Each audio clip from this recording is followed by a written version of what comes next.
Ayan guys, bagong anak yung ating kambing. At yan, isa lang ulit yung anak niya. Pero malaki.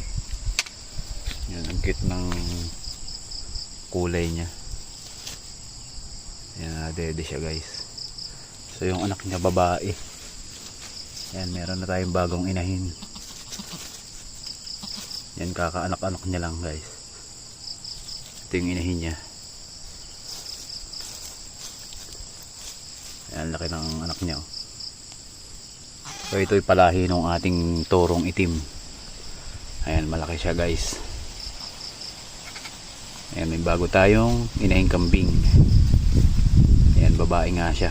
So iinahinin din natin yan. So yun, tatabayan kasi solo lang siyang didede. Ayan, ang taba.